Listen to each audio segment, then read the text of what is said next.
কি বলছো?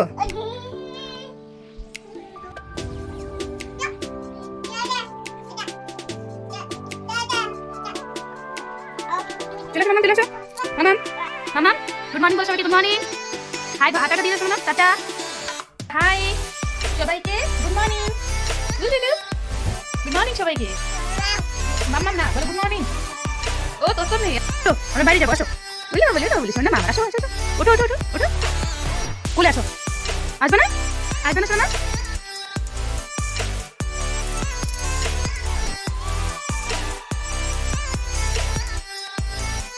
Good morning সবাইকে। আজকে আমি ব্লগটা করলাম, তো চলো মামাকে একটু বসিয়ে দিয়েছি। আর এই যে আমি রুমটা পুরো পরিষ্কার করে দিয়েছি। এখন হচ্ছে মামাকে একটু হ্যালো এভরিওয়ান, গুড মর্নিং সবাইকে। তো আজকে আমি মাম্মামকে নিয়ে একটা ব্লগ স্টার্ট করলাম। তো এখানে সর্বপ্রথমে মাম্মামকে খাওয়া দাওয়া, তারপরে আমি স্নানটা কমপ্লিট করে সবার প্রথমে চলে এসেছি রান্না করে। এখানে সর্বপ্রথমে কড়াই বসিয়ে দিয়ে দিলাম সামান্য পরিমাণে তেল, তারপর দিয়ে দিলাম গোটা জিরা, আর দিয়ে দেবো আদা থেতো করে। একটা নিরামিষ লাউয়ের তরকারি বানাবো। আর তারপরে দিয়ে দিলাম লঙ্কা কুচি। আর এটা নিরামিষ তরকারিটা বানাবো মুগ ডাল দিয়ে লাউয়ের রেসিপি। তো এই সবার প্রথমে আমি ফোড়নটা ভালো করে বানিয়ে নিলাম। তারপরে এখন দিয়ে দেবো এখানটায় আমি সামান্য পরিমাণে মুগ ডালটাও একেবারেই ভেজে তারপরে লাউটা দিয়ে দেবো। লাউটা আমি ভালো করে কুচি কুচি করে কেটে রেখেছি। তো আমার ফোড়নটা হয়ে গেছে, তারপর আমি ডালটাও ভালো করে ভেজে নিয়েছি।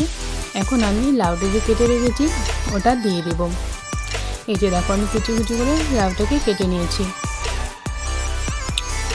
আর আজকের রেসিপিতে লাগছে অনেক কিছু, তো তোমরা দেখতে থাকো ভিডিওটা। তারপরে এখানে লবণ আর হলুদ দিয়ে দিলাম, দিয়ে এখন ঢাকনা দিয়ে দিব। এখানে একেবারে লাউটা কমে এসছে। তারপরে এখানে দিয়ে দিব আমি সামান্য পরিমাণে জিরার গুঁড়া। এখন একেবারে জলটা যখন শুকিয়ে যাবে তারপর দিয়ে দেবো সামান্য পরিমাণে ধনেপাতা কুচি। আর এখানটায় আমি একটা নিরামিষ মশলা অ্যাড করেছি, সেটা হচ্ছে মৌরি, দারচিনি, গোটা ধনিয়া। এগুলাই আমি গোটা মৌরি গোটা ধনিয়া সব কিছু ভেজে আর কি একটা নিরামিষ মশলা করে রেখেছি। তারপর এখানটায় আমি দিয়ে দিলাম সামান্য একটু ধনেপাতা কুচি করে রেখেছি দিয়ে দিলাম। আর আমি নিরামিষ মশলাটা বানিয়ে রেখেছি তার কারণ আমাদের প্রায় নিরামিষ রেসিপি হয়, মানে নিরামিষই বেশি। নিরামিষ আমরা 3 দিন খাই, সপ্তাহে 3 দিন খাই নিরামিষ। তো এখানে আমার লাউয়ের তরকারিটা একেবারে হয়ে গেছে, জলটা শুকিয়ে গেছে। তারপর আমি লাউটা নামিয়ে নিয়েছি। তো লাউয়ের যে চকলাটা ছিল ওটা তো আর ফেলে দিতে পারি না, তাই কিছুটা বাদামি আলু আর কিছুটা লাউয়ের চকলা আমি এখানে কুচি কুচি করে কেটে নিয়েছি।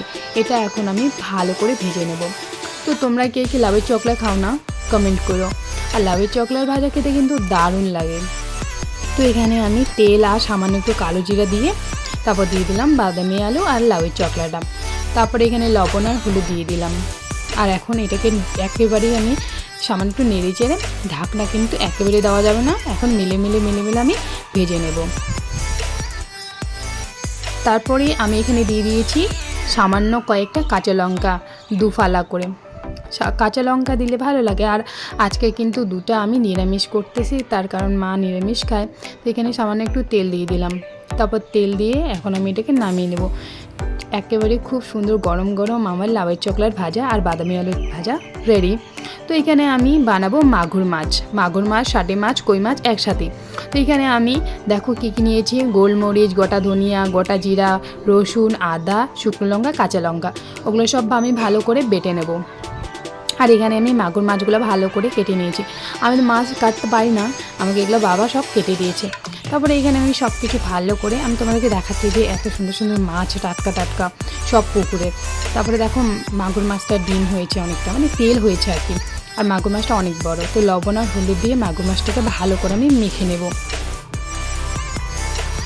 আর এই মাগুর মাছের রেসিপিটা খেতে কিন্তু দারুণ হয়েছে, তো তোমরাও অবশ্যই ট্রাই করতে পারো। আর এইভাবে মাগুর মাছ, সাটে মাছ, কই মাছ সব কিছু ভালো করে মানে একসাথে রান্না করলে ভালো লাগে, কিন্তু মাগুর মাছের থেকে আমার সাটে মাছটা বেশি টেস্ট লাগে। তো আমি মাগুর মাছটা অত ভালোবাসি না, মাগুর মাছের থেকে সাটে মাছটা বেশি ভালোবাসি। তো সবার প্রথমে আমি মাগুর মাছটাকে ভালো করে ভেজে তারপরে বাকি মাছগুলোকে ভেজে নেব।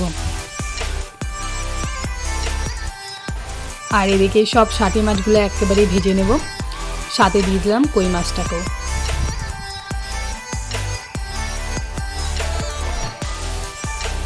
তারপরে মাছের তেলটাকে দিয়ে দিলাম, সব মাছ ভাজা হয়ে গেছে। আর এখানে যে সব মশলাগুলো দেখালাম ওগুলো সব বেটে নিয়েছি। আর মাছ ভাজার কড়াইটাতেই আমি মশলাগুলো সব মশলাগুলো দিয়ে একটু তেল দিয়ে মশলাগুলো দিয়ে দিলাম, তারপরে লবণ হলুদ দিয়ে দিলাম, তারপর মশলাটাকে ভালো করে কষিয়ে নেব। মশলাটা আমার কষা হয়ে গেছে প্রায়, তো আর একটু কষিয়ে নিয়ে এবার দিয়ে দিব জল। আর এখানে আমি কিন্তু যা যা মশলা দেখেছি সব মশলাই আমি একেবারে বেটে নিয়ে নিয়েছি।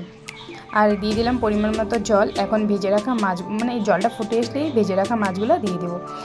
যেহেতু আমি এখানটায় গোলমরিচ অ্যাড করেছি, তো তার জন্য আমি ধনেপাতা অ্যাড করব না। তো তোমরা চাইলে ধনেপাতা অ্যাড করতে পারো, খেতে ভালো লাগবে হয়তো, বাট আমার ভালো লাগবে না, তাই আমি এখানে ধনেপাতা অ্যাড করিনি। ব্যাস এবারে ফুটে আসলেই আমি নামিয়ে নেব। আর এই রেসিপিটা এই রান্নাটা জাস্ট দারুণ হয়েছে। আর মাগুর মাছটা খেতে কিন্তু দারুণ ছিল, আর তার থেকে বেশি ছিল সাথে মাছটাতে। তো আজকের ব্লগটা যদি তোমাদের ভালো লাগে তো একটা লাইক করে দিও, কমেন্ট করে দিও, শেয়ার করে দিও। টাটা।